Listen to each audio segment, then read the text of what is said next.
नीचे सोनरा के दुकान कि सुत के रुस के सुत गइला बड़ा तारी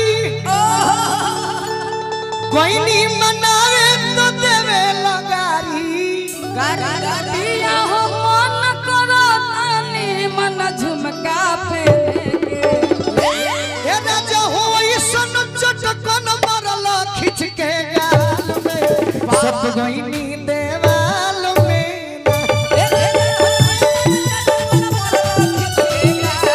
ये सब धन भैया एकर के कुदर बेट में एकदम मिजाज होला तनी हां मारो तो तनी कि पिया हो मन करता लंबू भैया लंबू भैया जी की तरफ से बहुत सारा प्यार आशीर्वाद पिया हो मन करता का कि राजा हो मन करता नी मन झुमका पे सिनेमा देखे पिया हो मन करता नी मन झुमका पे सिनेमा देखे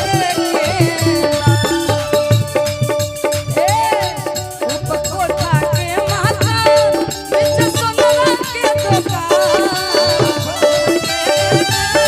नीचे सोनरा के दुकान ऊपर कोठा के माथा नीचे सोनरा के दुकान कि पिया हो मन करता कभी कभी काम करता हूँ अन्नी मन झुमका पहने के अच्छा और का हॉल सिनेमा देखे के पिया हो मन करता नी मन झुमका पहने के हॉल सिनेमा देखे के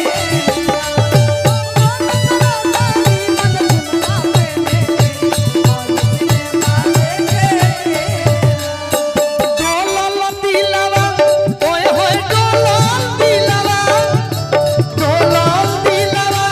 ओए होए डोलल दिलवा एगो पातर छीतर लई पटोलल दिलवा एगो पातर छीतर लई राजा हो सिनेमा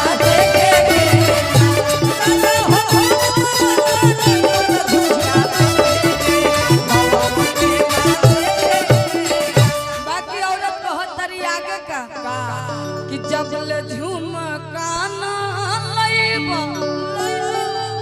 बोला भैया गोलू जी से कह रहे हैं कि जब ले झुमका ना लईबा अच्छा हम मुख से ना बोलब पिया हो कि जब ले झुमका ना लईबा हम मुख से ना बोलब पिया हो बात पूछबो कहिया पूछबो कौन मुझे पूछबो बताओ कि राजा हो बात पूछबो 12 बजे रात के अच्छा कि पिया हो बात पूछबो 12 बजे रात के में पार के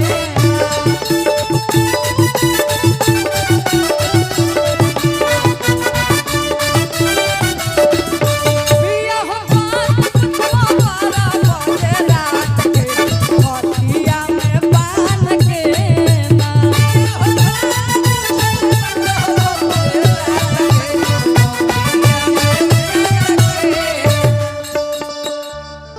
हेलो इनका बढ़ा कर रखिए माइक की आवाज बैटरी चेंज कर दीजिए कि पिया हो बात पूछबो 12 बजे रात के आ खटिया में बांध के ना कि जब ले झुमका ना लईबो हम मुख से ना बोलब पिया हो झुमका ना लईबो हम मुख से ना बोलब पिया हो हेलो अदिति तारा के कुछ भैया कहत नहीं सुन लो हमरा कह रहे हैं हमरा सुने लायक नहीं खे कुछ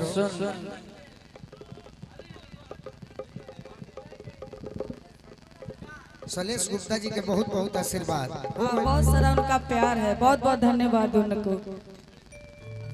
हम तो कुछ कह दे कहीं कि हम के लाइन मरबू बार, अरे हाथ काठा मिल जाई। अच्छा ई गनोर जदी करबू करिया खा मिल जाई।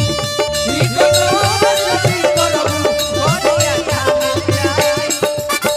तारे के तो मानी ला जोन जीवन में सोचले बड़ुबा के मनचावा पगा बढ़ा दे। अच्छा यही से कहतनी का हम के लाइन मरबू बार, अरे हाथ काठा मिल जाई।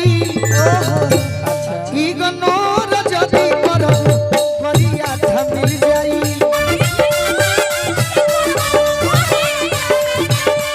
ई गनोर जदी करबू करिया खा मिल जाई। ई रूसल पिया के मनाई कैसे, रूसल पिया के मनाई कैसे, पिया सुतले तसे दिया बोलाई कैसे, दुआरा सुतल बारे से दिया बोलाई कैसे,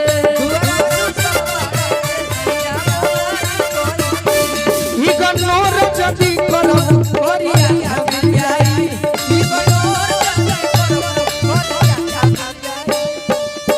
हम बानी मूड में, अच्छा तू बाड़ी एटीट्यूड में।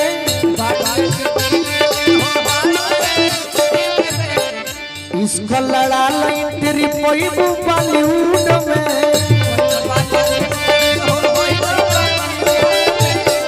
सब लड़के धोती कुर्ता पहने से गावे से जाने ली सब कि हमार जीरो भइलू बा। हमरा के जे मानो तू मनबू। एकदम बिल्कुल दिल्ली शहर में जमीन 2-4 कट्ठा मिल जाई। दिल्ली शहर में जमीन 2-4 कट्ठा मिल जाई। अच्छा ना तो शराब दे दे। ई गनोर जदी करबू करिया खा मिल जाई। खा मिल जाई। ई गनोर जदी करबू करिया खा मिल जाई। ई गनोर जदी करबू करिया खा मिल जाई। इगो नौर जद करबो प्रीति करिया तनी है ना आवा, प्रीति है ना आवा। हां कह तू तैयारी कर लो। एगो इनका संग प्रीति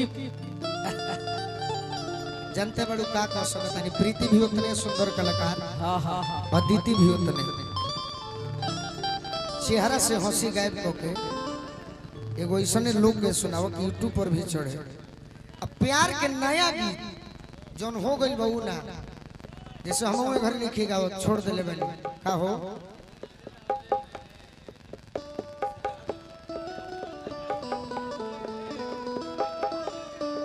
कि कैसे के छोड़ी गोरी